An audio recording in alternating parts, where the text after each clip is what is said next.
Rajasthan university में परेशानियां क्या क्या है? पहला नल टूटा हुआ, दूसरा नल टूटा हुआ, तीसरा नल है, नल तो है, 3 नल टूटे हुए हैं। 50-50 हजार रुपए की रसीद उनकी काटी है मैम ने। कि गूंगों को सुनाने, गूंगे बहरों को सुनाने के लिए धमाकों की जरूरत होती है, तो वो एक धमाका करना जरूरी है। डस्टबिन देख रहे हो ना, ये भर जाते हैं और 5-5 दिन 10-10 दिन तक भरे हुए होते हैं और यहाँ सब जगह कूड़ा पड़ा। वो अचानक पानी पीने के लिए जाती है और ऊपर से छत नीचे गिर जाती है और टेबल टूट जाती है। अगर वो लड़की वहां बैठी रहती तो आप उधर की तरफ घुमा के देखिए, जितनी घास फूस उग रही है इसके अंदर आप 20 भैंसे लाके बांध दो ना, तो 1 महीने का उनका चारा हो जाएगा। आपको कोई परेशानी नहीं होगी इस विश्वविद्यालय के अंदर। अपनी भैंस चराओ, बकरी चराओ, खूब चराओ। ना छात्र जो है उनको छात्र नहीं समझा जाता, उनको भैंस बकरी समझा जाता है, इसलिए उनके लिए इतना इतना चारा यहाँ बड़ा रखा है कि आप लोग आओ और यहाँ घूमते रहो। नमस्कार, भारत रफ्तार में आपका स्वागत है। मैं भावेश। इस वक्त मैं मौजूद हूँ राजस्थान यूनिवर्सिटी में और आज हमारे साथ मौजूद हैं वो छात्र जो 3 छात्र चढ़े हुए थे पानी की टंकी पे। कौशन खान नाम है आपका, है ना? तो क्या प्रकरण था और क्या आपको आश्वासन दिया गया आपकी, अब क्या प्रतिक्रिया है उसके ऊपर?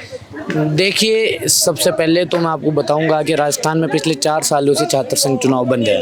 जब राजस्थान में छात्र संघ चुनाव बंद हुए तो उस वक्त सड़कों पर राजस्थान विश्वविद्यालय की और पूरे राजस्थान की सड़कों पर विरोध करने वाले सबसे पहले हम सबसे आगे खड़े हुए थे।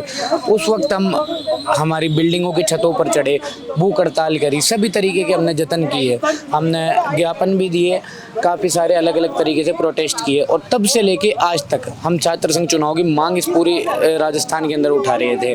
आज हमारे कुछ भाई पिछले 15-15 दिन से राजस्थान विश्वविद्यालय के गेट के ऊपर धरना देकर बैठे हुए थे, तो हमें कहीं ना कहीं ये लगा कि ये सरकार इस तरीके से जागने वाली नहीं है। हमें कुछ ऐसे, वो कहते हैं ना कि गूंगों को सुनाने, गूंगे बहरों को सुनाने के लिए धमाकों की जरूरत होती है, तो वो एक धमाका करना जरूरी है। जैसे शुभम रेवाड़ अभी 13 दिन से धरने पर हैं, है ना?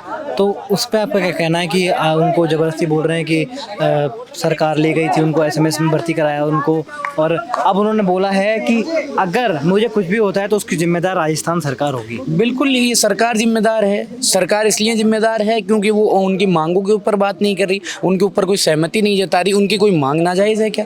हम जो छात्र जो यहाँ पर मांग कर रहे हैं छात्र संघ चुनाव, हम हमारे लोकतांत्रिक हक है, हम लोकतंत्र में रहते हैं तो अपना वोट डालते हैं, तब हम आज लोकतंत्र में हैं।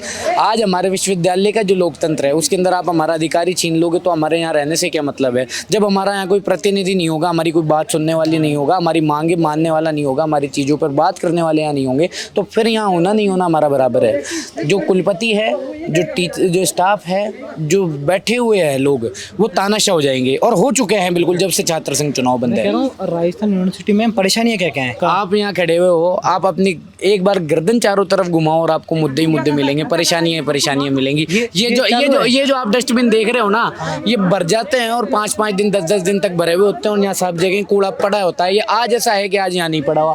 ये पानी की टंकी, आप इसे देखिए, इसके अंदर कितना पानी आता है और कितना पानी नहीं आता है। पानी आप चेक कर लीजिए, मेरे को जहाँ तक उम्मीद है यहाँ नहीं होगा, पानी होगा भी ना। चलो नहीं है, सफाई की मेरी बात सुनो, सफाई की व्यवस्था आप देख सकते हो, जिस प्रकार ये घास वास किस हिसाब से, स्विमिंग पूल की व्यवस्था नहीं है, कोई दिक्कत नहीं है यहाँ। भैंस बकरी से आप आराम से आओ यहाँ अपने पहला नल टूटा हुआ, दूसरा नल टूटा हुआ, तीसरा नल है, नल तो है, 3 नल टूटे हुए हैं। 3 नल टूट और एक में पानी नहीं है।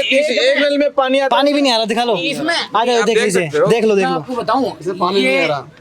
एक नल के अंदर आता है गर्म पानी, हाँ। और एक नल के अंदर आता है ठंडा पानी, अच्छा। और एक नल के अंदर पानी नहीं आता। अच्छा, हाँ, इस हिसाब से है। इस वजह से इन्होंने नली हटा दिए यहाँ से। अच्छा, नली हटा दी। और जिस भी डिपार्टमेंट में आप जाओगे ऊपर से छत गिरी हुई मिलेगी आपको, हर एक डिपार्टमेंट में। जिस प्रकार अब केंद्रीय पुस्तकालय था, केंद्रीय पुस्तकालय था, इसके अंदर एक लड़की नीचे बैठी हुई थी और वो अचानक पानी पीने की, उस भगवान की कृपा देखिए, वो अचानक पानी पीने के लिए जाती है और ऊपर से छत नीचे गिर जाती है और टेबल टूट जाती है। अगर वो लड़की वहां बैठी रहती तो वो उसको कोई दुर्घटना होती। आप यहाँ से घूम के देखिए, आपको वो दिख रहा होगा, वो कचरे का ढेर दिख रहा है। ये दिख रहा है कचरे का ढेर। तो ऐसे हम आपको हजारों ढेर इस विश्वविद्यालय के अंदर दिखा देंगे। देख सकते हैं। अब ये परेशानियां है इनकी।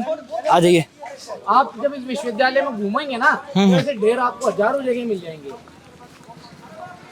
अच्छा, ये ऐसे ही रहता है? ये ऐसा ही रहता है।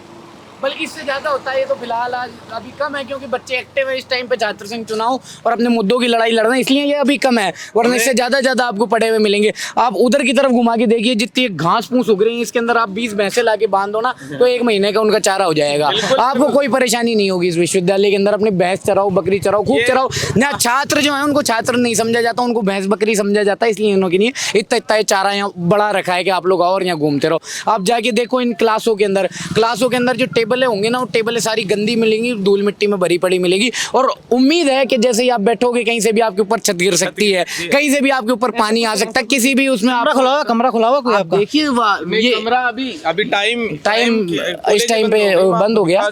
कभी आना राजस्थान कॉलेज के अंदर जर्जर इमारतें, मैंने एग्जाम दी थी, उस टाइम से वो जर्जर इमारतें थी, ऊपर से कभी भी गिर सकते थे। मुझे खुद डर था कि यार मैं आज एग्जाम तो दे रहा हूँ पर ऊपर से कभी छत ना गिर जाए, क्योंकि मैंने देखी थी, मैं लाइब्रेरी बैठा था उस टाइम। क्योंकि इस विश्वविद्यालय की स्थिति बहुत ही दयनीय है और ये वीसी मैडम बस बैग भरने का काम करती है, इसके सिवा कुछ नहीं काम करती। जिस प्रकार ये वीसी कैंटीन, ये सरस पार्लर को बेचा है, जहाँ जिस कैंटीन में 10 रुपये का समोसा और 5 रुपये की चाय मिलनी थी, आज उस विश्वविद्यालय को इन्होंने सरस पार्लर को दे दिया। और सरस पार्लर जो सरस पार्लर है उसमें अंदर 50 रुपये का समोसा, 100 रुपये की चाय, और नहीं इस प्रकार की होगी जिस प्रकार वो सरस पार्लर है वहाँ पर टिकट कटती है और कहेंगे हम तो घी से देते हैं। अरे घी खाने वाले थोड़ी आते हैं यहाँ पे आते हैं गरीब मजदूर किसान के बच्चे हैं। किस प्रकार ये पूरे विश्वविद्यालय को बेचना चाहते हैं, पूरे विश्वविद्यालय को ये सोचना चाहते हैं ये आरएसएस का विश्वविद्यालय बन जाए, ये अंडानी अंबानी को ये विश्वविद्यालय सौंप दिया जाए। जिस प्रकार ये लगातार सीटें बढ़वा रहे हैं, सीटें कौन सी बढ़वा रहे हैं? एसएफएस वाली, क्योंकि ये ज़्यादा फीसें वसूल करें। ये धीरे धीरे पूरे विश्वविद्यालय को प्राइवेट सेक्टर में दे देंगे। कुछ नहीं है इस विश्वविद्यालय के अंदर, ये स्थिति जमा एकदम दयनीय कर रखी है इन्होंने। तो जैसा कि छात्रों ने बताया कि यहाँ पर हमने दिखाई आपको ना तो पानी की व्यवस्था है, गंदगी पड़ी है, और आगे बताया कि अभी क्लासरूम बंद हो चुके हैं, नहीं तो हम आपको जर्जर छतें भी दिखाते हैं। शाम के समय भाई साहब खेल ग्राउंड जाइए, आप पूछना उन लोगों से पूछना कि आप विश्वविद्यालय के स्टूडेंट हो, वो कहेंगे नहीं हम बाहर के। तो बाहर के लोग यहाँ विश्वविद्यालय के अंदर आते हैं और मैम एचओडी मैडम है, वो एचओडी मैडम उन लोगों की 500 रुपये की रसीदें काटती है और वो पैसा जेब में जाता है, ना कि किसी विश्वविद्यालय के फंड के मंडी में जाता है। उस मैम से पूछते हैं आपने पैसा लिया? नहीं। और जो इस विश्वविद्यालय के अंदर पढ़ भी रहे हैं उन बच्चों से भी वो फीस की वसूली की जा रही है। जिस प्रकार थोड़े दिन पहले लोगों ने यहाँ प्रेस कॉन्फ्रेंस या छात्र नेताओं ने प्रेस कॉन्फ्रेंस करी थी, उस एचओडी का पूरा खुलासा किया था। वो मैम हॉकी की खुद एक एकेडमी यहाँ चलाती है, बहुत सारी जो कम से कम 20-25 कोचेज हैं।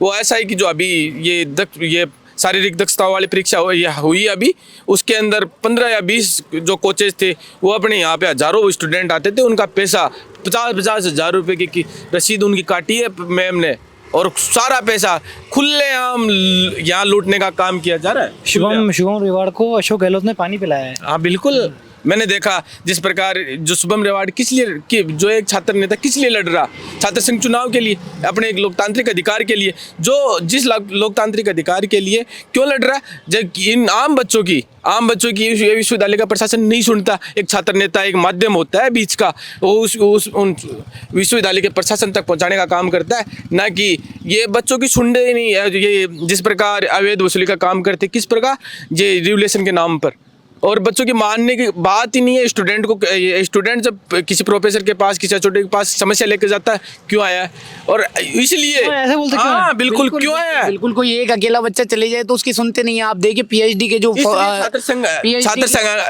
छात्र संघ चुनाव होने बहुत जरूरी है, छात्र नेता होने बहुत जरूरी है। अगर और किस लिए मांग कर रहा है, एक मांग और है भाई शुभम रेवाड़ी की, इस विश्वविद्यालय के अंदर राजस्थानी भाषा का डिपार्टमेंट खोले, क्योंकि जितने भी विश्वविद्यालय और बाकी के राजस्थान में अंदर जितने भी विश्वविद्यालय हैं, जैसे ये बीकानेर में हुआ, अजमेर में हुआ, जोधपुर में हुआ, इन सब विश्वविद्यालय के अंदर राजस्थानी भाषा का डिपार्टमेंट है पूर्ण रूप से, जो कि एसएफएस में नहीं है। इस विश्वविद्यालय के अंदर एसएफएस में अंदर 22 सीटें हैं, और 22 सीटों के अंदर फीस पता है आपको 60,000 रुपये। एक गरीब मजदूर किसान का बच्चा यहाँ पढ़ता 60,000 रुपये देता है, क्योंकि पिछली बार यहाँ पे 12 बच्चों का एडमिशन हुआ था, क्योंकि 24 बच्चों का होना था, नहीं हुआ, तो उन बच्चों को वापस फीस रिटर्न कर दी, क्योंकि हमारे पास क्योंकि बच्चे का एडमिशन नहीं हुआ, इस कारण हमने वापस कर दी। हम इसलिए चाहते हैं कि राजस्थानी भाषा का डिपार्टमेंट यहाँ खुले, जैसे तमाम उन गरीब मजदूर किसानों को अपनी भाषा आए।